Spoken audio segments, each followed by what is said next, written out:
Good evening, everyone. Welcome back to Real Reds Talk, the authentic football fan channel made in Manchester. This is your breaking news show.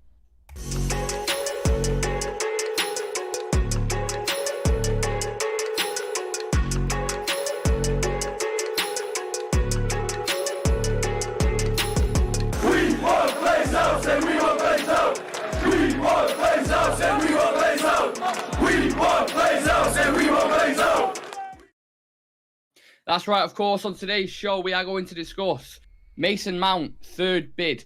Will it be accepted? Will it break whilst we're live? Who knows? We'll discuss it very shortly. Onana's agent in England for talks, apparently with Manchester United. Concerns over David De Gea's future is growing. We're going to discuss that. Mason Greenwood's back in training. Ahmad back on loan to Sunderland, apparently, are the rumours going about at the minute. And is Alejandro Garnacho going to be Manchester United's new number 7? Get your comments in, get your questions in, smash like in the video, and subscribe to the channel. Dan, Sam, how we doing, boys, lads, fellas, good. people? Friday has always been good. Yes, I agree with Dan. Yes. Friday is a good day. Yeah. Can I ask you what you're drinking there, Dan? What are we drinking? It's a cold drink called Mountain Dew. Mountain Dew. I know Mountain Dew, but isn't Mountain Dew usually like a black and kind of neon green colour? Is it not? Yeah, correct. But that looked like a pink can, but I just saw there. So that's just the jar. I mean the cup. Oh, is it a cup? All right, okay, never mind. Yeah. Ignore me. Right, Mason Mount. Third bid for Mason Mount has gone in. 50 plus 5 in add-ons, includes better payment terms and conditions than the last one. This is according to Fabrizio Romano. Also, reports coming out if Manchester United if this bid gets rejected, Manchester United will walk away from this. Sam, it's important we don't get dragged into this transfer saga here, innit? Just if they reject this, move on swiftly. Do you agree? Should we? Yes, absolutely. Will we? I don't think so. Right. I think we are gonna do what we always do. We go, oh, we'll give you this, and they go, no, I want this. It's like, no, well, how about this? No, we still want this. No, how about this? And we're going to get to the point where we pay, what is it, 65 million? We're going to get to the point where we pay 65 million for him. That's what's going to happen. I don't believe for a second we're going to walk away if this bid's rejected. I don't believe it. Interesting. Mystic Dan, do you think they'll accept it? Yeah, I think we have reached that point, and also Chelsea has stretched us to that point where both the sides have to agree on this third bid. That's my perception, because it has been already going to the wire, and I think Mount is pushing from his side, and Chelsea are also eager to sell him. Yeah. And now I think rumors they have from United side, they have already fueled up that this is the final bid and they will move on if they do not accept. Even though they may not, that might not be the background of it.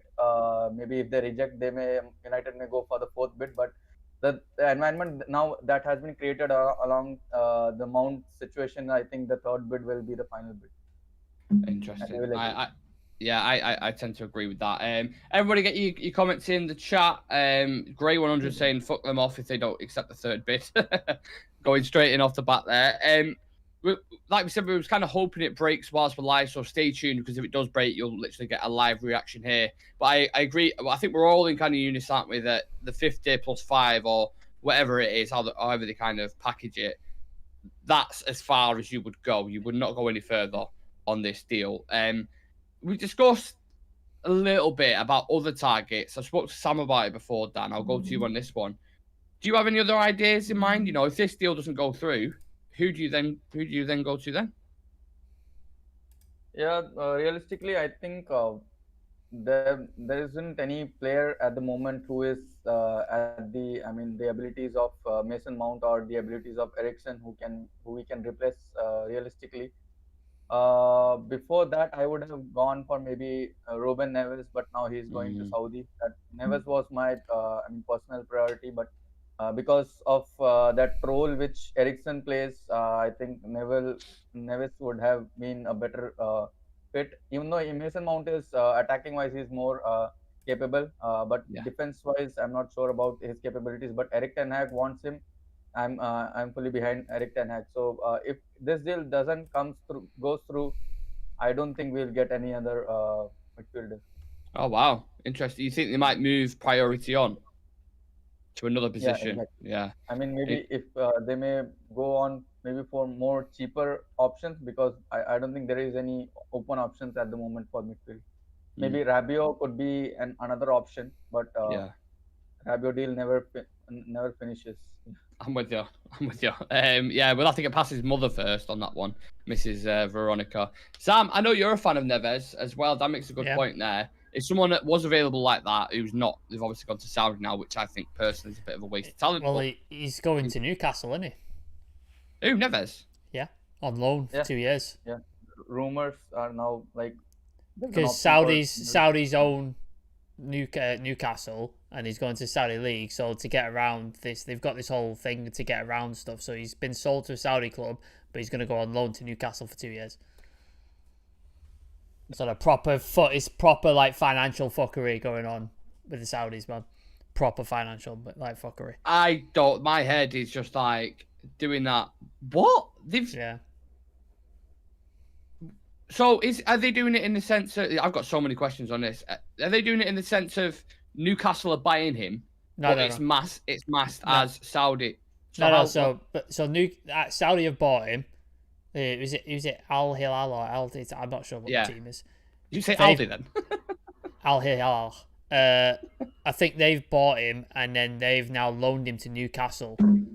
So it's basically a fuckery of like, because Newcastle are under like a spending FFP. Because of what they did over the last couple of years. They've figured out a way. We can get Neves in because it's basically the same people, isn't it? Chivy's in the chat. Is it confirmed? It's not confirmed, but I've seen it all over Twitter. I've not seen any athletic people or anyone tweet it like that. Is he on about Mount though?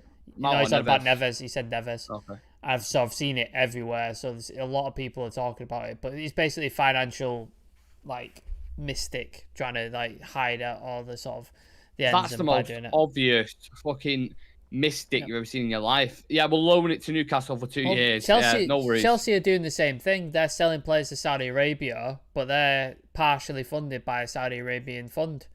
Jesus Christ. You know what I mean? Like it's all like bullshit and financial trickery to get around FFP, to get around how much you spend.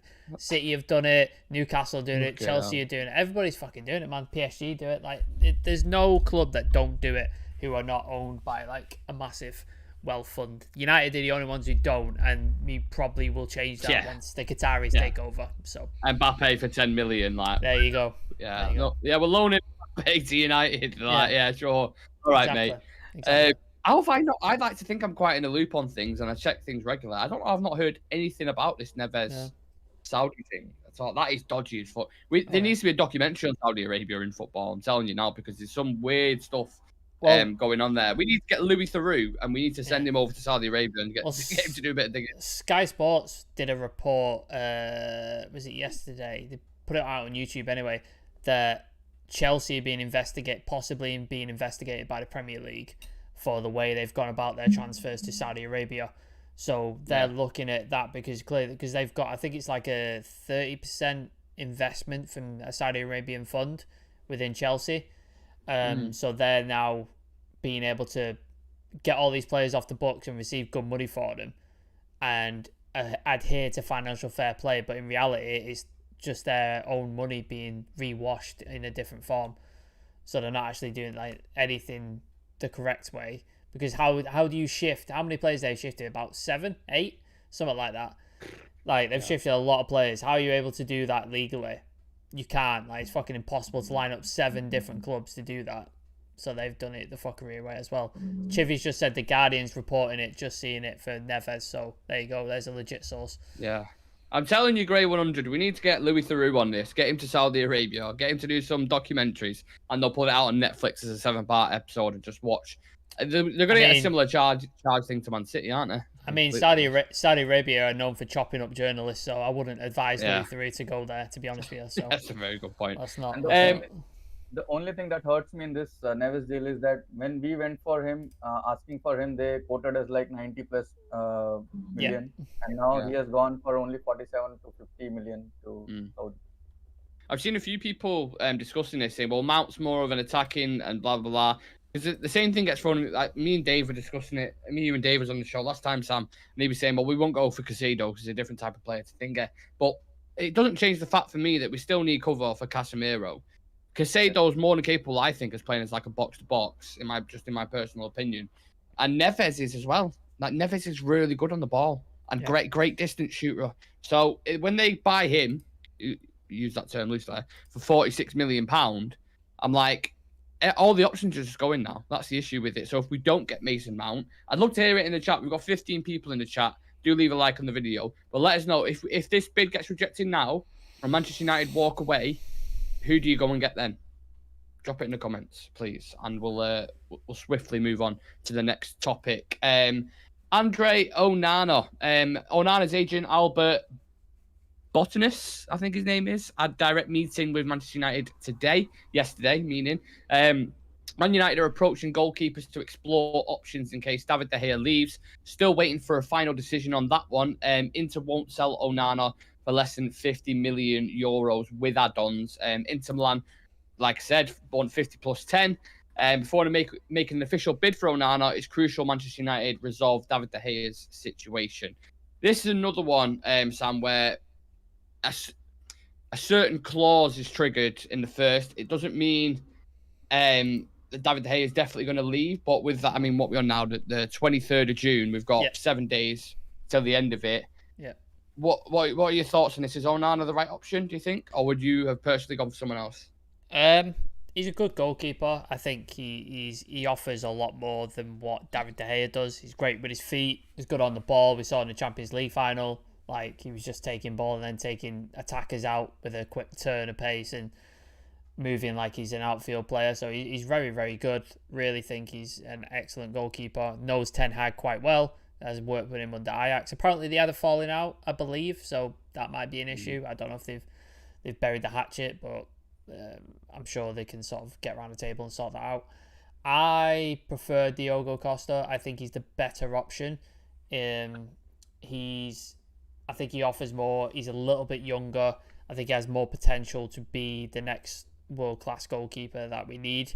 I think Onana's great. I think he's an upgrade from David De Gea, but I think he's at his ceiling right now. I don't think he improves beyond this. Whereas I think Diogo Costa is still really young and he's going to improve from there. So I would go for that personally. But if De Gea's going, then Onana, and then Onana's the replacement, then I'm all right with that. It's not the worst shout in the world. Like I'd prefer him over like Dean Henderson coming back. Do you know what I mean? Like I don't want to have him in the team. So Diogo Costa's my preference, but if we can get a deal for Onana done, then I'm all right with that. Why not? Yeah. What about the price tag, Dan? Do you think that's a fair price for Onana? I think with the current situation, I think he's 27 years old. So it's like almost like if you consider an on-field player, I think 27 for a goalkeeper is considered as somewhere like 24 for an midfielder or a striker. So in that case, I think 43 million pounds. I think that's what the rumor says that we are going for him. So that would be a good deal, because if you go for Diego Costa, I think he will cost us more than 60 million if I'm not wrong. And I think Onana, I've seen him playing for Ajax. He has been really great. And one of my preference for a goalkeeper was like a goalkeeper should be, big in stature. If you see the goalkeepers of Manchester City, Liverpool, Real Madrid, they all have the goalkeeper who are, their height is more than compared to normal goalkeeper. And that's where also Onana stands out. And even though apart from this body stature and all, his qualities in different areas of a goalkeeping skills also is more than a level high than De Gea. Maybe stopping in a way of stopping goals could be similar to De Gea, but on the other sides, controlling on the ball, whenever he is on the ball, he's so calm. And the very standout moment that comes into my mind when we discuss about Onana is I've seen him when I used to see Real Madrid match. When I used to see Ronaldo playing, Ronaldo find it very difficult to score goal against Onana. This has happened in like multiple games, and even Messi has found it difficult to score against him. So I think he has been a really great goalkeeper for wherever he has played, especially in Ajax days. and also his age is 27, and that's I mean we still have like 4 to 5 top years for an goalkeeper in him. And he's Gotta gonna have say- a great job. One. Is a slight recency bias on Onana as well, because obviously he was in the Champions League final and he did a really decent job against City, so there is a slight recency bias there, because obviously Diogo Costa has not been in the highlight and been featured in the spotlight as much as Onana has, because he's been in the Champions League final. Diogo Costa was criticised for his World Cup performance, but most people don't watch Benfica. Not Benfica, Porto. week in, week out. So they're not aware of his, like, how good he is for his club. So they just saw the World Cup and like, oh, he's not that great. But if you're looking for his club, he's been fantastic. But then you saw Onana, everybody saw him in the Champions League final, so now everybody's raving about him. So he's like the new flavour of the month. So you got to sort of pack that as well. You made a great point. That's where even I have not been confident over Diego Costa, because the only moment I have seen him playing is when he played for Portugal in World Cup, and I have seen him couple of times. He is fumbling the ball, and that reminds me of De Gea. So that's why I'm not getting the confidence on Diego Costa. People But get I'm not seeing the club matches for him. Yeah. Brian saying, are you talking about a keeper, the guy from Inter? What's his name? His name is.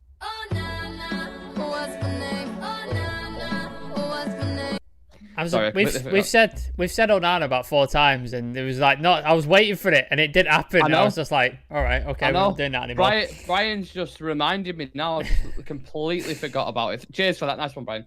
In regards to David De Gea, lads, how would you personally reflect on his time here? Great servant to Manchester United. One of the only players left who's won a Premier League title. Some of the greatest shot stopping I've ever seen in my life. There was the game against Arsenal where he made a world record amount of saves. I think it was like 20 saves or something ridiculous, where he just like absolutely saved everything. So one of a great servant for the club, but the game's moved on from him, especially with a new manager, the way modern goalkeepers play in the last sort of 5-6 years. You got to feel he's been at the club for 12 years, 13 years? Yeah. He's been at the club for a long time, man. So in that time, football moves on quite a lot. Like back when he started, 4-3-3 wasn't a massive thing. Like it was just starting to come into its infancy. And now like Pep's tearing up the rule book again with inverted like centre backs who are pulling into midfield. So the game moves on so quickly, and I think we're just at the point now where he's still got something to offer, but in terms of the way United want to play and Ten Hag wants to play, it doesn't fit the bill anymore. He's not capable of what we want to do. Play with a high line, goalkeeper's good with his feet, goalkeeper's good distribution, commands his area and is able to claim crosses. He don't do any of that. And then he's making mistakes on top of that, which doesn't help matters. So I think great servant. Would love to see him come back, do a testimonial, wish him well, but we need to move on and get an upgrade and better goalkeeper. Dan? Yeah, I think he has been a great servant for us because from the starting when we bought him, I think in 2011, he has been playing consistently. I mean, almost every season he has been playing 30 plus games. So that itself shows like how much he was involved in this team for the last 12, 13 years. And even though he has some negatives on the, ball control and the distribution part of it, but through season by season, we have seen how great of a save he makes whenever it demands. So in that portion, we can never say like he was not a great goalkeeper in terms of whenever it comes to saving the goals.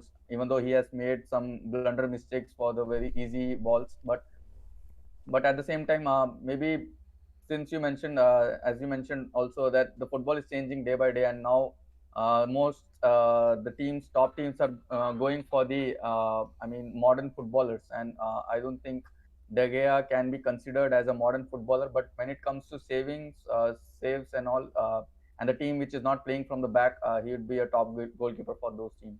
Yeah, absolutely, for sure. 15 people in the chat, drop your preferred or your number one target for your goalkeeper in the comment section. Let us know. Are you happy with Onana? Would you rather go get Costa? Is there anyone out there who would go get someone like a Pickford? I very much doubt it, but I mean, I'm sure there's somebody out there. We're going to move it on slightly. Sam, you mentioned there about football changing so quickly. And this has kind of happened with the next player we're going to talk about. The breaking news that we got last night was Mason Greenwood's been pictured training for the first time since his arrest. Now, I don't know how long he's been out for. I'm not even counted yet. I mean, I'm sure it's been about a year and a half, maybe even longer. I think it's like 18, 19 months, I think. 18, 19 months. Yeah. You'd have to think in it, Sam, if anyone spent that long away from football, they will. I know this isn't the point, this isn't the main point, but if they've spent that long away from football, they won't be no way near the level required, surely. No, like to be an elite footballer. Like you see when footballers go out with injury and they're out for like a month, it takes some time to come up to speed. Like you saw when Rashford was out and he came back, he wasn't the same as he was like just before the injury.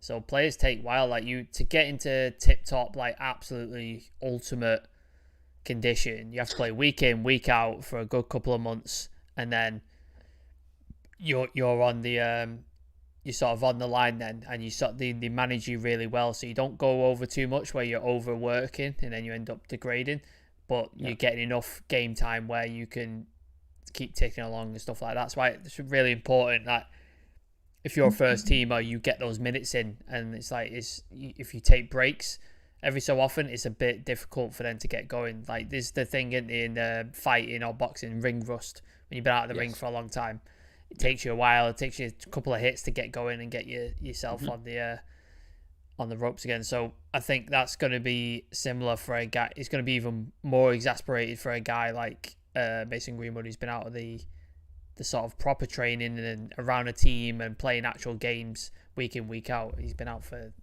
18 months. I assume he's kept himself fit in some form or another. I assume he's not the same as actual games. No. Exactly. I know. So he's not starting from. He wouldn't be starting from scratch. He's not sat on his ass and done nothing. I assume he might have done. I don't know. So I assume he's started, and he's relatively young, so it shouldn't take that long to get back up to full speed if he played for a team. Hopefully not United, but it's. The people who think he's going to come in next season and be our saviour and our striker for next season, they're sadly mistaken, because it doesn't work like that. It doesn't work like that. No, I think that just simply the time he's had off is too much for the Premier League. You know the levels, you drop off a couple of percent, and it's like you can't mix with them players anymore. Look at City. Look at City. Like Jack Grealish came in and for the first season did nothing, absolutely nothing. Couldn't deal with what Pep wanted for him. Took him a season and then a pre-season to get into gear, and now he's become one of their most important. Whole season took him. Calvin Phillips, another one. He's gone to City. He's hardly featured. Like, hasn't played at all, and he could well be sold this summer unless they do a similar thing with him, where next season he turns into the next Gundogan or something like that. So it takes time for players. It takes time, especially when you've been off for that long. On the other side of things, I don't want him playing. I don't care how fit he is. I don't care if he's been playing secret games behind doors and he's like the fittest player in the world. I don't want him playing for the team ever and ever again. Like, can Saudi come pick him up? Like, can we sell him to Saudi Arabia? They're splashing a lot of money for absolute nothing. So let's sell him to there. That'll solve everybody's problems. Just out of curiosity, and don't put any idiotic things in the chat because you'll just get removed. Is there anyone in the chat who would bring Mason Greenwood back, or would be open to bringing Mason Greenwood back? Me personally, me and Sam have spoken about it frequently. We wouldn't be open to it. I've always been of the opinion that he will go out on loan. They will try to get him playing to a regular level again. And if he's showing the talent that he had prior to all of this, a club will potentially buy him. But how much for?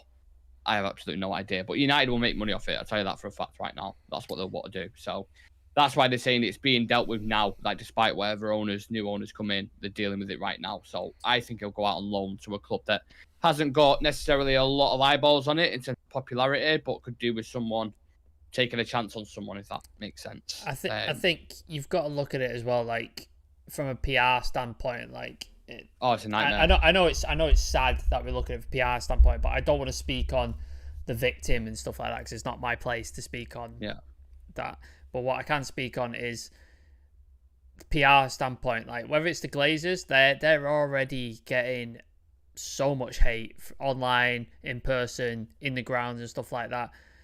can you imagine if they brought him back into the team, the amount of abuse they would get from people? Like, I'm sure there's people on, like, I've seen him on Twitter, actually. There's people who support him and want him back in the team. Idiots, but they're not match-going fans. They've probably don't even, like, been to Old Trafford, like, once in their lifetime, and they're claiming they want him back in the team. Clearly got no sense of morality or human being conscious. I think you've got to look at that as well. They'd get so much dogs abuse from everybody. Like, just for playing him. And then you got to think about the opposition. You know, when we go play away, can you imagine the amount of shit that's going to get chanted, that's going to get said? It's just non-stop. It's never going to stop. And you just like, as a club like Manchester United, who their whole PR thing is carefully crafted and they want us to look a certain way, it's just a nightmare. So they're just not going to deal with that. And then also, if you're a new owner and you're coming in and the eyes of the world are on you, especially with the Qataris, the eyes of the world are on you. What, are you going to let a guy like that back into the club and already put scrutiny on you when you first step into a club? It's just not. It's not worth it, is it? It's not worth it at all. No. Brian's saying just because he wasn't found guilty in a court doesn't mean he didn't do what he was charged with. We all saw the photos and heard the audio. Gray's agreeing as well. Chivy is saying, I don't even know why it's an option. We need to separate ourselves and end it quickly as possible. Look, you know for a fact, if it was up to us, he'd already be gone. Like, it wouldn't even be a decision, regardless of how much you're paying him or how much you're going to lose out on. But United, as always, looking at it from a financial stance and thinking, oh, well, he's got a contract. We can still get money for him if we can send him out on loan. Legally as well, they can't release him because he hasn't technically done anything legally wrong. So, like, if he was convicted, United could legally release him from his contract because he's been convicted of a crime. But because he hasn't been convicted of a crime, they can't fight. Because if they fired him or released him, they would then be open to being sued and being liable and stuff like that. So it's a tricky legal minefield for United as well. So, like you said, there's two ways around it. You load him out and then you sell him, or you try and sell him now, or he comes back in the team. That's your options. Yeah, you've got. I can't see the players, but certain players being happy with it. I mean, I've seen reports that some are, and some are like being supportive of him, and I'm like, supportive of what? Of what? What are you supporting him with? Like, all the backlash he's received? Yeah, of course he's gonna fucking get that. Like, it doesn't make sense to me that. Mike's saying I find his story a bit strange because he's back with the story in general was just, you heard like what his dad was saying, the girl's dad. Yeah, like, that was just stupid. The thing is, as well, Mike, like, there's people who are abuse victims and they go back to their abusers time after time after time after time. I think on average, I was looking at statistics, average amount of times that people leave their abusive partners is 7 times before they leave for good. And quite often, if they go back after that, they end up being killed by their partner. So the fact that they're back together and they're getting married and they're having a baby doesn't surprise me because it happens to abuse victims all the time. It happens all the time. We've seen it in our own family, me and Nick. It's happened. So I wouldn't read too much into that. Vincent Mwaka, I'm not, like, if you carry on with the stuff you're putting in the chat, Vincent, I will have to ban. Not Vincent Bullock, the other one. If you carry on with that, I will let you out of the chat. So calm it down. Well, everyone's entitled to their opinion, just not fucking stupidity. That's what we're not having on here. But yeah, we welcome opinions, I suppose. Is there any chance he rejoins United? Do you think so? Not a chance. Not obviously not from our point. I mean, from like you don't think they can loan him out and then bring him back at all? No. Like, it's just the PR. Like, that's never going away. It's never going away. Like, people still, when Sunderland play someone, they still chant Adam is it Adam Johnson? Is that his name? Yeah, they still have Adam Johnson chants. Like, Ronaldo has been accused of similar things in the past by I think it was in Las Vegas, I think. Yes. And chants are still about him. Like, and that's been going on for years. Like, do you know what I mean? Like, football fans never forget this shit. Never. Especially rival fans. If they want to try to affect the player in a certain way, they will never ever forget stuff like that. Whereas if he goes to Turkey or he goes to like Saudi Arabia, people don't care, as much. Like, they don't. Like, it's just not a massive deal out there as it is here. So. Yeah. Well, we're going to move on to a little bit more of a positive. Well, it's not positive for me because I'm a big fan of him, but a slightly more positive story. We've got 25 people in the chat. Do continue to get your questions, your comments in, and smash a like on the video and subscribe to the channel if you're new around these parts. We have a show every single day, pretty much 2 shows a day. So if you love content, you love football, you love Manchester United, there you go. There it is. Yeah, Ahmad Diallo, Sam. Apparently his future's still open. Man United will make a final decision on Ahmad in the next weeks. He hopes for first-team football, but it's up to Ten Hag. Understanding in case Manchester United decide to loan Ahmad out, the player's preference would be Sunderland again, apparently. How would you feel about him going back to the Championship? Because I'm not too sure about that personally. Nah, if he's going to go on loan, I think Premier League club. I think high level. That's where he needs to go. Maybe Bury, because it's local. Vincent Company, expansive football, like advanced, that sort of stuff. Luton Town, that could be an option as well, maybe. Like, do you know what I mean? I think play him in the Premier League at a lower level. I think that's if you're going to loan him. Personally, I think he deserves a first team opportunity. I think he's proved himself in the Sunderland, was their best player, scored some amazing goals, played some great games for them. I think he deserves a first team opportunity, and apparently he's going to get a chance in pre-season. So hopefully when he gets in pre-season, he shows what he's made of, and then Ten Hag can see what we've been watching for the entire time he's on loan, and he gets an opportunity next season, because I think he would be well worth being in the team, because I think he's fantastic. Yeah. By the way, for anyone who's wondering where Dan's just disappeared to, he's on the phone to Mason Mount's agent, so don't worry about that. He's nipped off for 10 minutes. Yeah, he's sorting it. He's pulling a few strings, so don't worry about it. I just feel like, one, I think he's talented enough to at least compete. Garnacho's been getting minutes. Palestri's got the odd minute here and there. I mean, even Alanga's got minutes, so why can't Ahmad get minutes? And Anthony needs that competition to keep him at the level required, because there's no one there in a minute, is there, who's playing instead of him? When they drop Anthony, who did he play there? They'll either move like shoehorn Rashford into the right, or they'll play Jadon Sancho out there, who I think is better there, but he's still not the level required. I've seen better things, granted, different leagues and different competitions and stuff, but I've seen better things from Ahmad this season than I have with Sancho. I've seen better things from Palestri than Sancho this season. I think Palestri's been more effective on that right-hand side than Sancho has. But it's just like Ten Hag keeps trying to churn something out of this player and Sancho, because he clearly sees something, but it's not working. I think we all see it. It's just he hasn't produced it for us, has he? Like, he's not. At least on a consistent basis. Anyway, he's not. Like, you've seen sparks, haven't you? But Jadon Sancho at the minute, I think the road's very, very long for him. I've said now, like, I'll happily go back, like, look back at this and feel like an idiot if he proves me wrong. But if we received a 50 to 60 million pound bid now for Sancho, with the young players that we've got at the club, with Garnacho coming through, Ahmad, whoever, I genuinely I'd sell him, because I just don't see him ever being a prolific winger in the Premier League. I do in other leagues. He's proven it before for Dortmund. But yeah, I think the kids we've got at the club now, and it's the only kind of position where we have got kind of depth with young stars in the attacking areas. Everywhere else, have we got a young midfielder apart from Colby Mainu, but still very raw? Have we got a young centre back? No. Have we got a young wing backs going through the ranks? Not really. A goalkeeper? Not really. So yeah, the wing position is the only one where you can be like, you can afford to be like, oh well, maybe we can sell Jadon and then, promote these guys. Do you know what I think as well? Jadon Sancho, when he played like in the Bundesliga, there's this style that was sort of left over from Klopp. Like, when Klopp was the Dortmund manager, they played this swashbuckling rock and roll type football where everybody was a high line and it was just pure attack, and every other team adopted it. Every other team. So every other team now is like playing with high lines and stuff like that. So you just had all this space in behind. When you get the ball behind, you had all this space to work and play. In the Premier League, you don't have that. Like, certain teams play with a low block. Like, you go to old Burnley, not anymore, but like old Burnley, Everton, people like that. They play with a low block. Palace, you know what I mean? They play with that low block. So Jadon Sancho's ineffectual in those moments because he's not quick. Like, he's not getting behind him quick enough.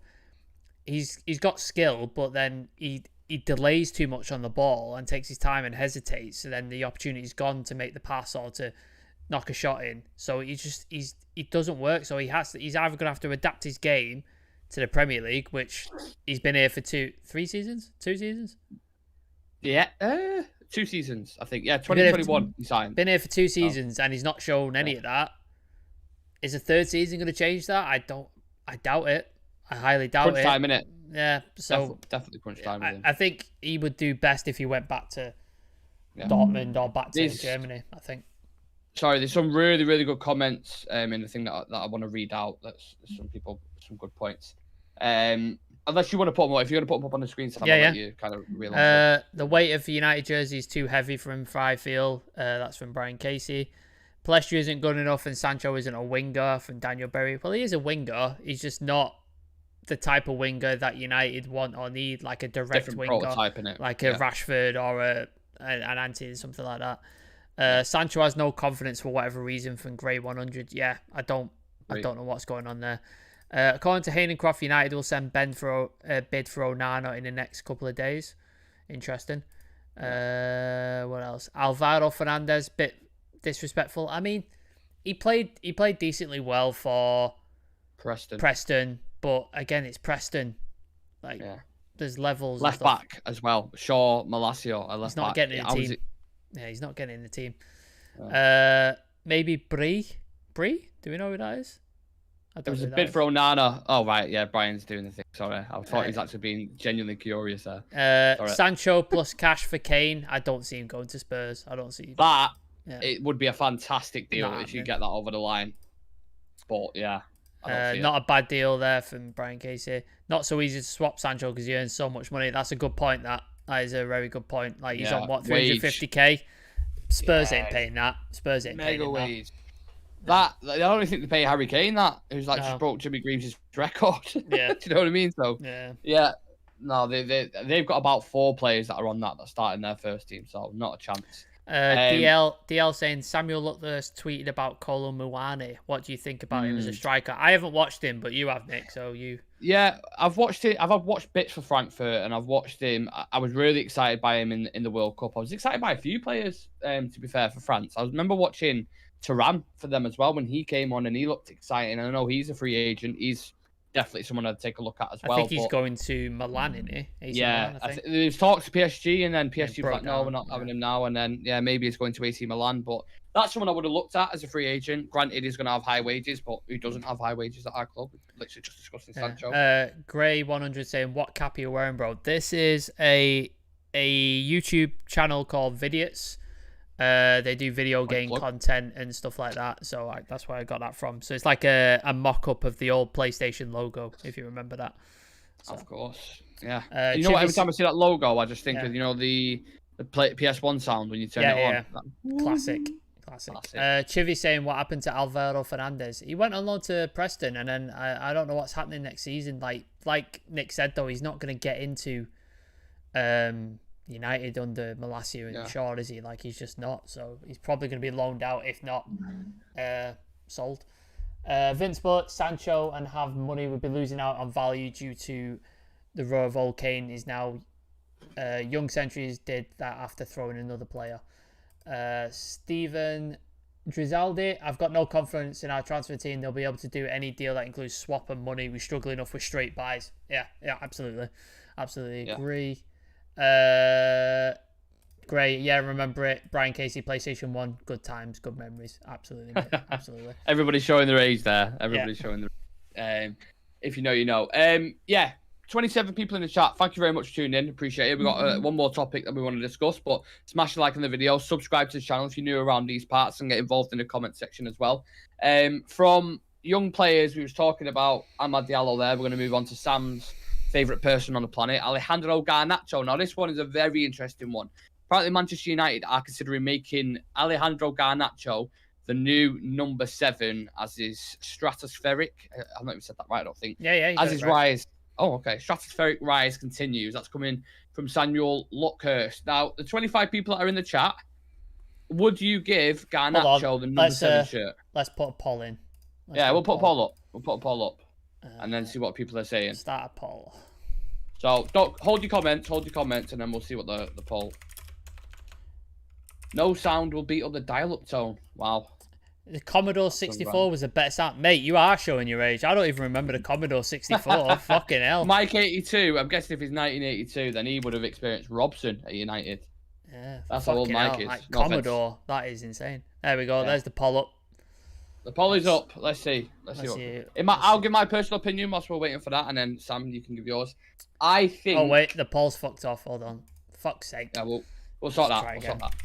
I think personally it's still a little bit early for Garnacho to get number 7 shirt. I think he has every quality you want for number 7. You look back at the past ones, David Beckham, Cristiano Ronaldo, George Best, Eric Cantona, all these guys had that flair and confidence and almost like a slight bit of arrogance about him where you're like, yeah, they can handle that pressure and they understand it.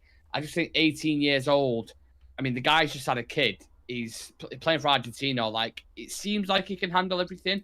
Maybe giving him that number 7 shirt will be that little bit of extra weight to, I don't know. That's just how I feel personally. I don't know what you think, Sam. No, I agree. I think he's 19. He's had a decent season for United, scored some important goals. Clearly a very, very good talent, but still quite raw. Hasn't refined his game yet. Will develop over the years, but it's just so much pressure. That shirt is fucking cursed, isn't it? Like, it's so much like curse behind that. Like Memphis Depay, Ronaldo when he came back. Like, it's just there's so many curses behind it. Michael Owen. I think let that shirt alone for a while. Just let it like subsist for a bit, and then if somebody steps up to the plate, like a Garnacho in the next couple of years, or we bring in a top player and he develops and becomes like the go-to, then give him the number 7. They deserved it when they've earned it. I think we used to chuck it away to too many people readily without actually letting them prove themselves. So I think it's far too soon. Don't put that pressure on the kid. Let him have fun. Let him develop. Let him become someone who could then possibly take the number 7. Because I think the last person who wore the 7 who actually deserved it was Ronaldo the first time. I don't think anybody since has deserved to wear it. Vince is saying, what about Garnacho 11? Rashford's 11, Vince. Yeah. So I'm pretty sure. Is he 10? No, he's 10. He's 10. Is he 10? Yeah, he's 10. Who's 11 then? Have we not got number 11? Was he not Greenwood before he went? Oh, I'm not sure, you know. Anyway, let me read some comments. Mike knows the dial-up tone. Had to disconnect the house phones, go online and download the song about 4 hours. I remember that. LimeWire, Kazaa, all that shit. Stop it. Steven Gisaldi, definitely too early. Let his motivation for another year at least. Agreed. He's got all the ego in the world, but it's a straight no from me. That's from TS7. I think it's too soon for Garnacho to take it. Look what happened to Valencia. Yeah, agreed. What about number 11 Garnacho? We just read that, didn't we? Yeah, that's it. Brian, then go mental. Someone picks up the house phone. Fucking hell. We got some old people in the chat with me. I feel like my group has found me. The old people. There's your group. There's your group. Yeah, get your walking sticks in the chat. Yeah, you give Garnacho the famous number 7 Manchester United, it starts becoming novelty. Yeah, absolutely. Like, that shirt needs to mean something again. Like, Cantona wore it. Like, you know what I mean? George Best, people like that. Like, you need to have a standard for this shirt, like to number 7. So Beckham, for example, like, you need to have standards. So I think just to chuck him at it, like, let's give him time. Let's give him time. It's a lot of weight. I think he can definitely develop into that role. For sure, he can develop into that. But he's not ready. He's not ready just yet. I want him to continue to develop because I like the path that he's on. I think he's a fascinating player. I think it would not surprise me in the slightest next season if he started playing regular football as the winger, as the starting winger. Is that good? Because the confidence he's got, he just does what Sancho doesn't. Everything one of the reasons why we signed Mason Mount is because Christian Eriksen has flaws and he fills in them flaws. If someone like a Garnacho is the same thing with Sancho. He runs at players. He does everything you want Jadon Sancho to do. He gets you up off your seat in Old Trafford. And that's enough for me. And I think his quality. At 18 years old, he's got the world ahead of him. Just signed a new contract. I'm excited about his future, man. And that's why I'm excited about Ahmad Diallo as well as a future. So Shah Sam saying he isn't even a starter. That's a no from me. Tommy saying, tell Nick it's poker night at mine. Yeah, I'm literally just reading the text now. So I'll text you after it, Tommy. Garnacho, number 7. So we've got 15 votes so far, and it's 67% no and 33% yes. That's what it is so far. And then Aaron's with a chat. Why put the pressure in number 7 already? Absolutely. Just a little bit of breaking thing. We've had so Anirban Sen from Reuters is on Stretford Paddock currently. And it just says Sheikh Jassim's bid is viewed slightly more favourably by the Glazers at this point. But it's just said so slightly. I mean that. It's been the case for, like, you know. Yeah, it seems to be getting more and more confirmed, though, doesn't it? For the last couple of days. But Brian I suppose we'll see Casey, what happens. give Marshall number 7 when he wins the Ballon d'Or. Yeah, absolutely, mate. Fucking Yeah, I think. Unless anybody's got any other questions you want to throw in there whilst we're still live at the minute, Yeah. we've kind of covered most topics. But if you want to have a little Q&A or whatever, questions, non-football if you want, but chuck football-related questions. Got non-football in there. We had a biscuit discussion yesterday. That was interesting. We've already talked about dial-up and fucking PlayStation and Commodore 64. So. Yeah, we've got 31 people in the chat. Please do leave a like on the video. It lets us know you enjoyed the content, and obviously lets other people know as well. And yeah, let's see how far away from Old Trafford are you?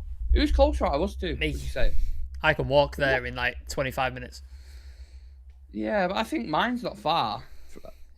Let's see what it says on the maps. I'll have a look now from Old Trafford as a walk. I live in the city centre, and then just on between the city centre and like Old Trafford, so I could walk straight down the road and get there 25 minutes, 30 minutes. I think I can walk there. I wish I do when I go to games. That's when I normally.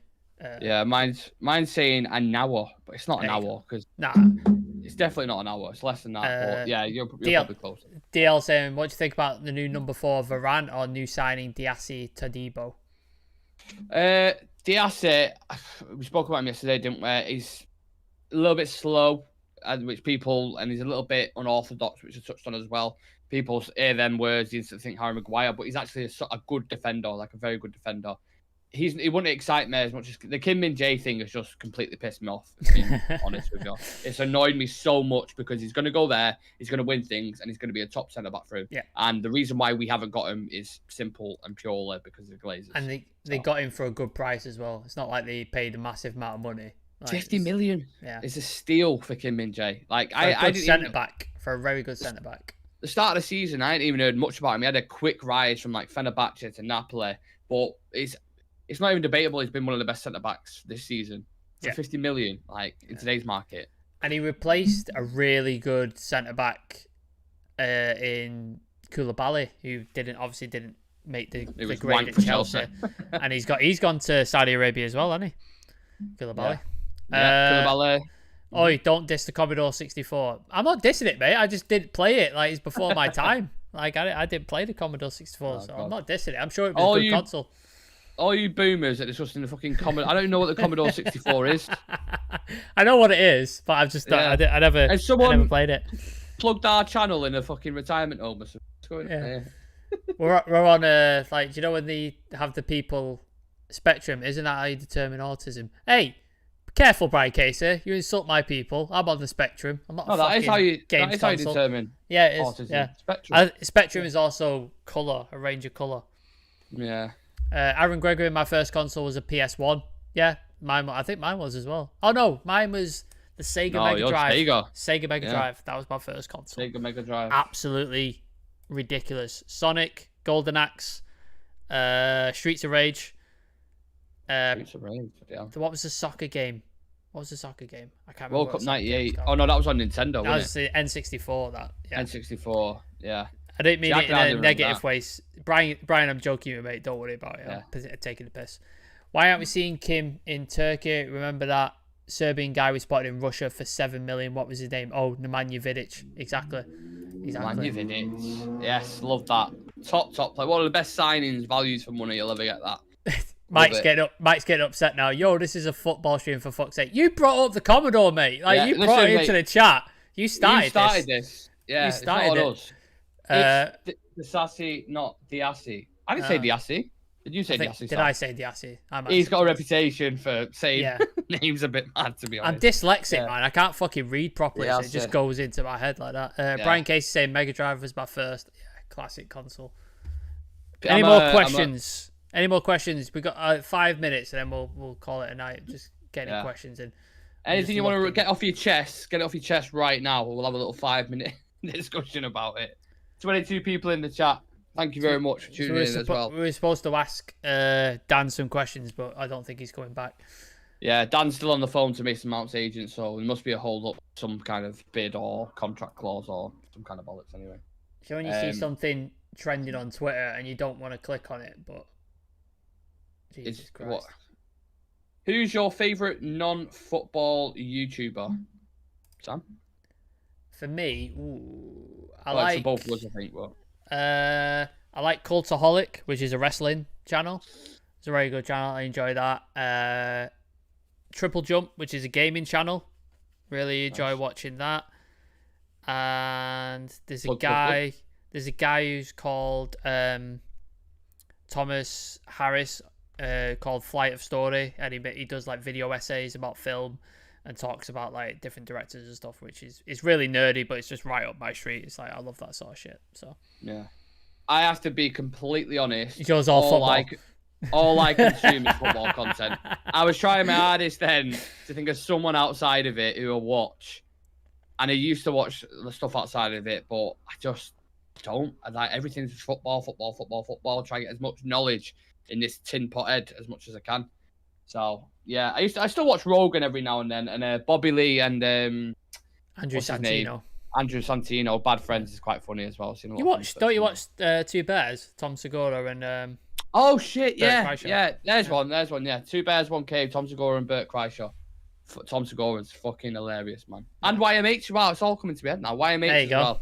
There you go. With his missus. For both of you, if you could invite 3 people to a dinner, dead or alive, who would you have? Oh, dead or alive? Well, you won't want a dead body. You didn't say.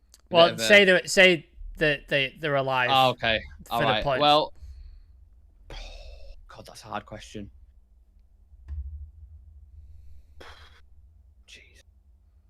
There's got to be one. There's got to be one football, isn't there? Sir Alex Ferguson. I'll have one there. He's one. Who would be a fascinating chat to sit down with? I assume there's going to be a musician in there. There'll be a musician in there. And I assume there's going to be a film person in there. Oh yeah, Heath Ledger. There you go. Just to speak to him about the Joker. I think that'd be amazing. About his role. And it's a bit of a boring answer. No, I think Ronaldo would be boring. To be honest, what an interesting guest. Ronaldo would just talk about himself and how good he is. That's what I mean. He'd be like, do you want to come out, work out and eat a fucking salad? I'd be like, no, mate, I don't. You wouldn't be allowed to have drink. He'd take your whiskey or the wine off the table. Won't let you drink it. Exactly. Yeah. He just wants a glass of water and he just wants one tomato for dinner. It's just steamed salmon and broccoli. That's all you're allowed to have at a dinner. Yeah. There's 2 of them. I'll have a think about my last one. Christopher Nolan, film director. I think he'd be fascinating. I've got a girlfriend bought me a book. Is it about? I don't know where it is. Yeah, it's a really, really cool book. About all his films. He's one of my favorite directors of all time. I love his films. Like, I don't think he's made a bad film since. And Oppenheimer's coming out in July, so cannot wait for that. Interstellar is one of my favorite films as well. Amazing Love film. it. The score on that. Yeah, so he would be on there. And then I think musician-wise, I love Corey Taylor from Slipknot. I think he'd be fascinating because the stuff he's done, the music he's made, the way he's come from like a drug addict, messed up alcoholic to like a father and a best-selling author. I think that'd be fascinating. And then football-wise, I'm trying to think of somebody interesting in football. Like Sir Alex Ferguson's the obvious answer, isn't it? Like that's the obvious answer. Just because I'd have 1,000 questions. Like I'd just be Sancho? like, no, because I love Lisandro. I go for a pint with Lisandro. I want to go for a pint with Lisandro. But like a sit-down dinner with discussion and stuff, I think. Yeah, Sir Alex. I think that's the one. I would throw one in there that's... I mean, he's evil as fuck, but I would just want to question why or your motives on it, right? So let me just clarify that before I say the name, because people are going to be like, yeah, Hitler. just purely because I asked him questions. If it was just an open table... He's not going to tell the truth. He's not going to tell the truth. No, but this is a hypothetical. You can have a conversation with him. It'd be like, imagine Hitler on Rogan, for example. Like, you'd get a lot of fucking... Do you know what I'm saying? Yeah. Like... No, I don't mean no disrespect. No. But, yeah. Chivy is saying people talk about the Commodore. I played Atari. Fucking hell, Chivy, man. Like, just. Oh my god. Another boomer who's. I think he's lying. I think he's lying. I think he looked up what's an old games console because he's not 40. He can fuck off. He's not. Brian Casey saying Busby, Best, and Bobby Charlton. Very Busby babes there. That's a very good dinner. Georgie Best. because he opens the beers. Kurt Cobain because he brings in great Kurt music, and then Ten Hag. That's a good choice. And then Lovely. Daniel Berry, Like Thomas Sowell, Abraham Lincoln, and R9 Ronaldo. That'd be a good thing. You better have What a wick. a lot of food. You better have a lot of food for fucking R9 because he's gonna put it away, man. Corey Taylor's a cracky guy. I've met him and he took to the pub and some pints and steak dinner. Are you serious, Vince? Did that really happen? Holy shit. Mate. Maybe Vince is the isn't he a guy who wears a mask on stage who dances around everywhere? Maybe Vince is secretly that guy. Well, there's 9 of them in Slipknot. They all wear masks. Maybe he's one of them. Daniel Berry, extremists do tell the truth. I mean, did he really? Out of all of them, Dan had the best 3 people. Yeah, Dan had a good list there. That was a good list. Hey, Sir Alex Ferguson, Hitler, and who's the other one? Who's the other one? I can't even remember. Heath Ledger. Heath Ledger. That is a fucking very good top 3. Very dynamic as well. One's dead from a drug overdose, and then one's a dictator who killed 6 million people. Range. It's all about range. That's what you want. Aaron Gregory is saying Allen Iverson, Mike Tyson, and Jordan Peterson. You want to talk to Mike Tyson? He said, yeah, I met him in Radio Birmingham with Kerrang at Stone Sour. I think I went to that tour when he did Manchester, the Kerrang tour with Stone Sour. I think I went to that. Mike Tyson is dull as a dishwasher. I wouldn't say that to his face, Daniel. You might lose your face. That would you'd definitely lose your face. Jesus Christ. You remember Tom Segura's story on Mike Tyson when he was on the plane? Yeah. It's just like, I've been watching a lot of Netflix. Yeah. And he's like, okay, man. Where's your show? Where's your show, Tom? It's just like, yeah. It's just like, yeah, but where? It's like, I don't know. Google it. I'm coming to your show. I'm coming to your show. Guy. Oh, right. Should we wrap it up there then? Yeah. It's been we'll start doing this a bit more on Friday. Obviously, Friday night it's a little bit loose, not as strict on news, but it was quite a lot to get into today. So appreciate you all for sticking with us. If we're still in the chat, leave a like on the video for us if you haven't already. And we'll be live over the weekend, of course. Loads of stuff. Mason Mount, Onana, potentially something with the ownership. We're hoping again, as always. And yeah, loads of stuff coming. So just stay tuned, subscribe, like the video. Have a lovely weekend, everyone, as well. I don't know what plans you have, but I'm sure you'll be doing something. So yeah, and cheers to Sam. No worries. And Dan, if he ever comes back. Yeah, well, we'll let you know what Dan says when he's got back off the phone from. Yeah, I think we definitely need to do this like after dark podcast that we've been talking about for so long. I know. It needs to happen, man. We need to get it on. Yeah, we'll do it. Even if it's just us 2, fuck it, we'll do it. Yeah, we'll get Chivy on. Chivy will be good for that. Or Adam, because Adam's just got so many. Your voice went then. All right. No, I can hear you. I can hear you now. Okay. Adam and Chivy would be good because Adam's mind wanders like a fucking ridiculous. Brian saying members only live on that. That could be a thing. Interesting. We could do like a Discord. If we create a little Discord channel and then we could just shoot the shit and it doesn't even have to go online. We can just chat shit with him. Very interesting. Yeah, we'll look into it. Yeah, we'll look into it. Make sure you drop us a follow on social, guys. Instagram, Twitter, TikTok. Again, if you haven't already, have a lovely weekend. Me and Sam will see you lot in the next one. Peace. Peace.